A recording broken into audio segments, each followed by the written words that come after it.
8월 18일 금요일 새벽, 오늘 함께 보실 하나님의 말씀은 예레미야 22장 10절부터 19절까지의 말씀입니다.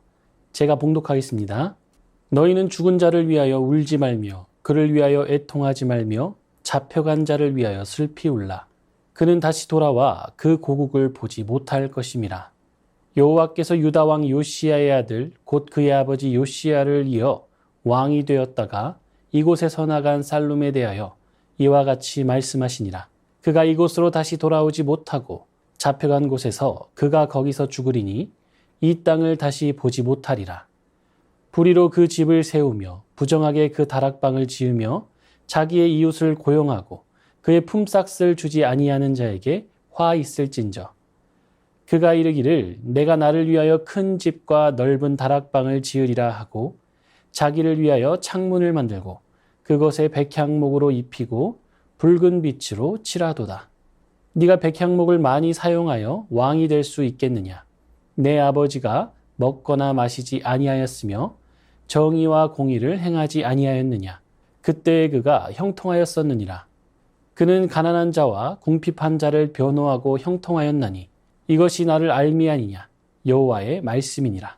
그러나 내 두 눈과 마음은 탐욕과 무죄한 피를 흘림과 압박과 포악을 행하려 할 뿐이니라.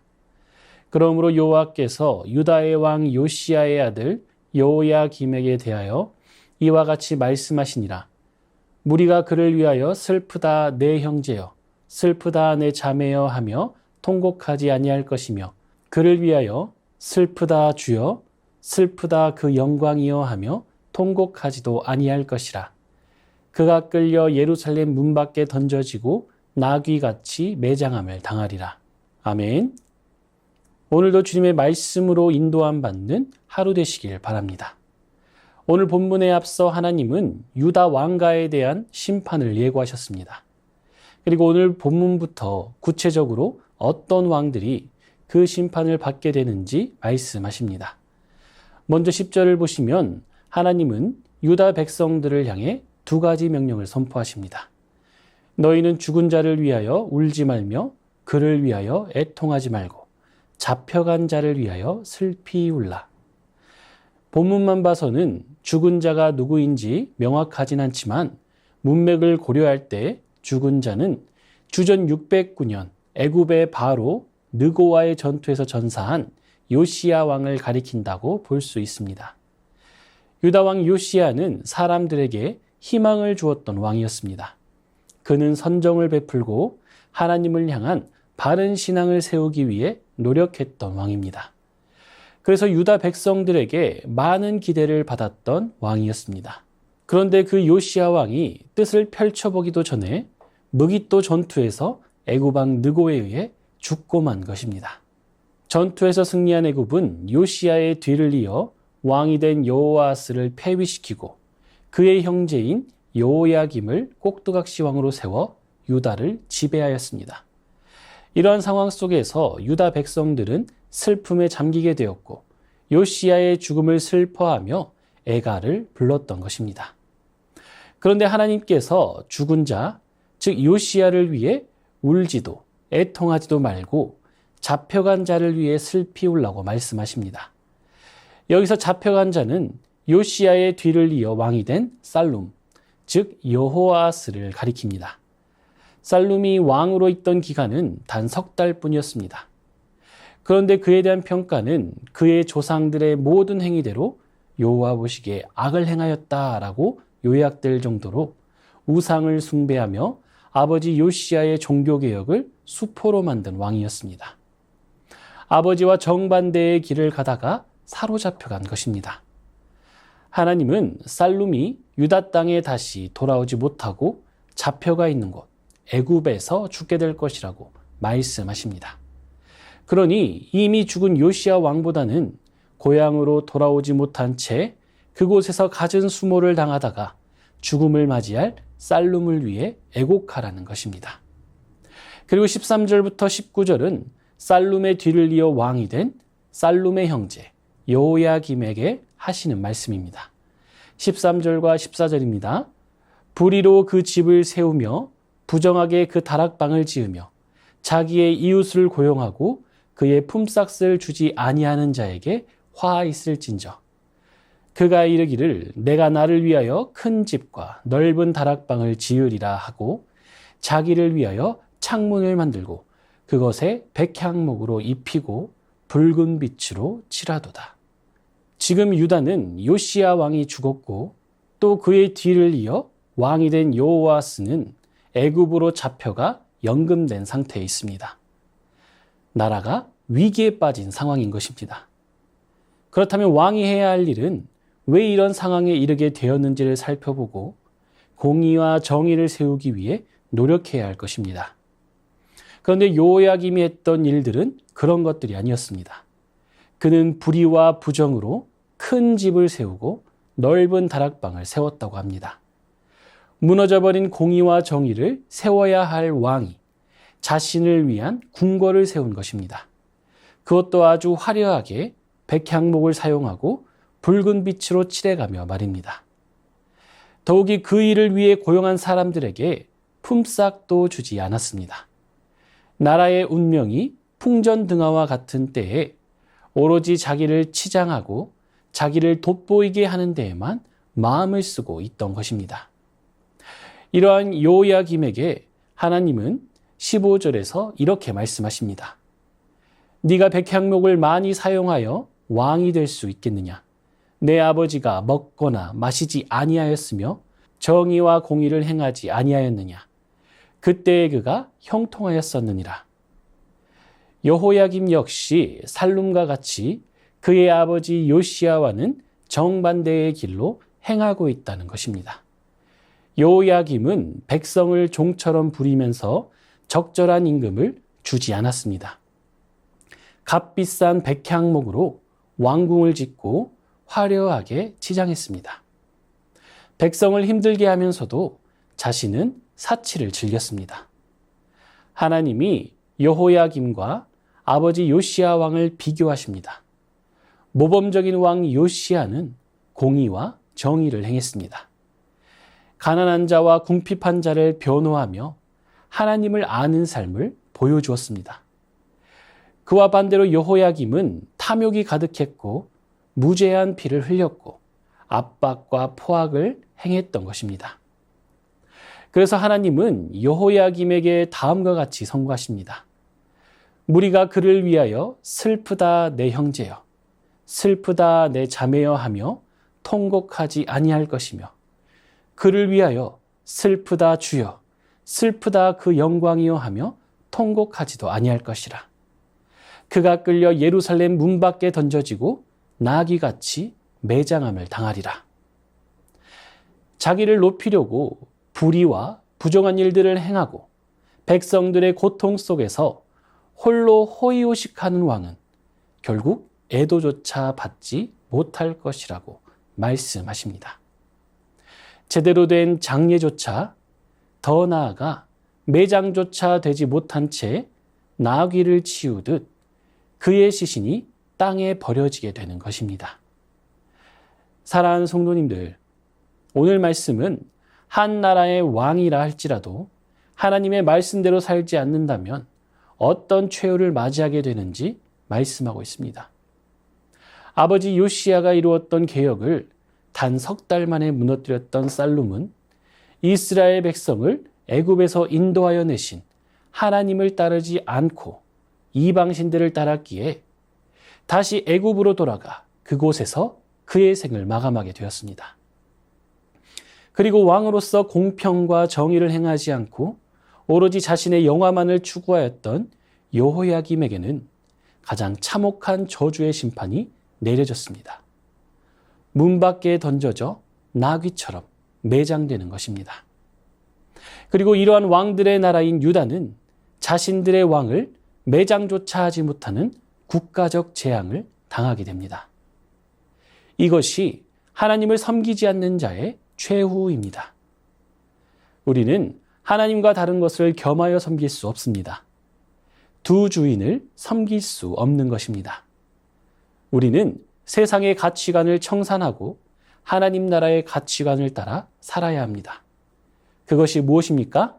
하나님을 사랑하고 또한 우리의 이웃을 우리 자신과 같이 사랑하는 것입니다. 그런데 요호야김은 어떻습니까? 그에게 백성은 형제가 아니라 노예였습니다. 사랑해야 할 대상이 아니라 나의 유익을 위해 이용해야 할 대상이었던 것입니다.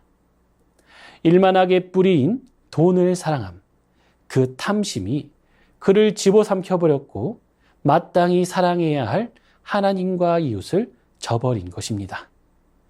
그렇기에 우리는 매 순간 두렵고 떨리는 심정으로 하나님 앞에서 그리고 우리의 이웃들 앞에서 경건하고 거룩한 삶을 살아가야 합니다. 하나님 나라의 백성으로서 하나님의 말씀으로 다스림을 받아야 하는 것입니다. 그리고 그 삶은 하나님을 사랑하고 우리의 이웃을 사랑하는 삶으로 나타나야 합니다. 돈이 있다고 방자하게 행동할 것도 아니고 권력이 있다고 해서 힘없는 이들을 함부로 억눌러서도 안 되며 배운 것이 많다고 배우지 못한 이들을 무시해서도 안 되는 것입니다. 슬픔에 빠져 있는 이웃이 있다면 그 슬픔을 함께 아파하며 눈물 흘릴 수 있어야 하고 이웃의 기쁨이 나의 기쁨이 되어야 하는 것입니다. 사랑하는 성도님들, 하나님의 말씀을 따라 공의와 정의를 행하는 우리가 되길 바랍니다. 가난한 자와 궁핍한 자를 변호하며 하나님을 아는 삶이 무엇인지를 세상 가운데 나타내는 우리 모두가 되길 바랍니다. 항상 두렵고 떨리는 마음으로 하나님께서 우리 곁에 보내주신 사람들을 섬기며 나누며 사랑하며 하나님의 뜻을 이루어가는 하나님의 사람들이 되기를 주님의 이름으로 축원합니다. 이 시간 주신 말씀을 기억하며 기도하겠습니다. 하나님만 섬기는 하나님 나라의 백성으로 살아가게 하시고 이를 통해 하나님 나라의 공의와 정의가 실현되게 하옵소서. 주님의 인도하심 가운데 이웃의 슬픔과 기쁨을 나누며 주님의 사랑을 세상에 나타내게 하옵소서. 이 시간 주신 말씀을 기억하며 함께 기도하겠습니다.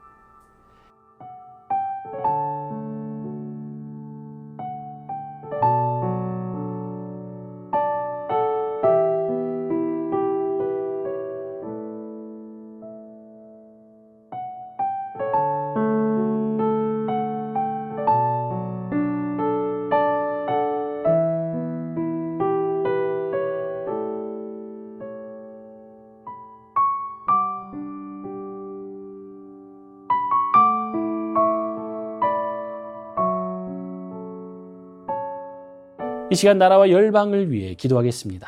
생명 경시와 만몬으로 인해 암울하고 소망 없는 국민들이 오직 빛과 진리이신 주님만이 소망임을 알게 하옵소서. 중국, 라오스, 태국, 몽골 등 제3국에서 방황하는 탈북자들의 안전을 지켜주시고 한국으로 들어올 수 있는 길이 열리게 하옵소서. 우크라이나 전쟁으로 수족을 잃은 사람이 5만 명이나 되는데 절망한 마음에 위로와 소망으로 힘을 얻게 하시고 전쟁이 속히 끝나게 하옵소서. 이 시간 나라와 열방을 위해 함께 기도하겠습니다.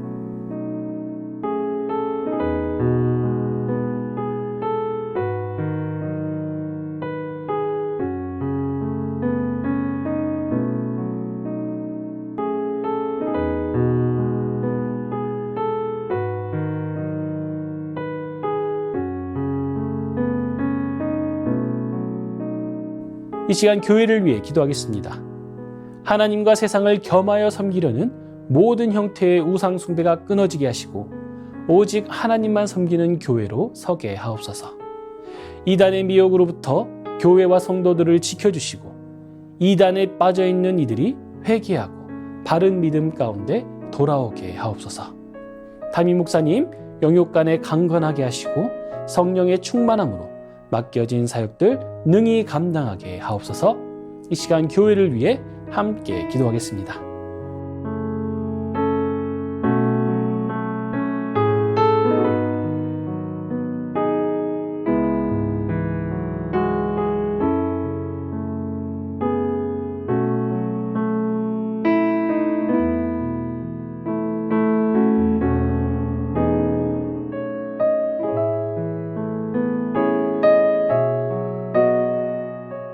이 시간 선교사님과 환우분들을 위해 기도하겠습니다. 과테말라 도익찬 노행자 선교사님을 위해 기도하실 때 시술하지 않은 다른 2개의 관상동맥을 약물로 치료할 때 막힌 곳이 뚫어지고 건강을 회복할 수 있게 하옵소서. 중단된 치아 치료도 가장 좋은 때에 계속해서 치료받게 하옵소서. 안식년 중에 건강을 회복하고 만남의 복을 주셔서 다음 사역 잘 준비하게 하옵소서. 방글라데시와 스리랑카 박숙기 선교사님을 위해 기도하실 때 스리랑카에서 영향력을 끼칠 수 있는 기독교인으로 살 수 있게 하옵소서. 방글라시즈 센터의 신실하고 성실한 선생님이 구해지게 하옵소서. 스리랑카어인 싱알러에 진보가 있게 하옵소서. 환우분들을 위해 기도하겠습니다. 고부덕 권사님 담도암으로 아침 저녁 드시는 항암약으로 치료 중이신데 항암 부작용으로 발바닥에 수포가 많이 생겨 걷기가 힘드시고 입안이 건조하십니다. 수포 부작용이 더 이상 생기지 않게 하시고 힘든 항암을 잘 이겨낼 수 있는 힘을 주옵소서. 권호순 권사님 암 수술 이후 림프절로 전이되었습니다. 계속되는 항암을 잘 견뎌낼 수 있는 체력과 힘을 주시옵소서. 노성민 형제님 크론병을 앓고 있고 1월부터 주사제 치료를 이어오고 있습니다. 치료 과정 가운데 힘주시고 부작용이 없게 하옵소서. 김진옥 집사 어머님, 이덕님 권사님 혈액암 6차 항암이 끝났는데 더 이상 항암하지 않고 잘 회복하실 수 있게 하옵소서. 최경아 집사님 아버님 폐렴으로 호흡기 통해 호흡하고 있습니다. 체온과 혈압이 정상 수치로 회복되었는데 자가호흡까지 되게 하옵소서. 특별히 이를 통해 예수님을 영접할 수 있게 하옵소서. 김명자 성도님의 자부 배지양 성도님 머리와 폐로 암이 전이되었습니다. 치료 과정 가운데 지치지 않는 힘을 주시고 이 어려움을 통해 온 가족이 구원받는 역사가 있게 하옵소서. 이외에도 차영미 권사님, 윤금덕 권사님, 주한숙 권사님, 이기범 집사님, 강동엽 어린이, 이민남 권사님, 신혜남 권사님, 주명호 성도님, 추승민 형제님, 이춘실 집사님, 김인혜 집사님, 최혁기 성도님, 이길태 집사님, 김찬준 집사님, 김영자 권사님, 정순근 권사님, 김봉남 권사님, 김강순 권사님, 박문천 집사님, 최랑 집사님의 아버님, 모든 환우분들의 몸과 마음을 회복시켜 주옵소서. 선교사님과 환우분들을 위해 기도한 후 개인 기도하겠습니다.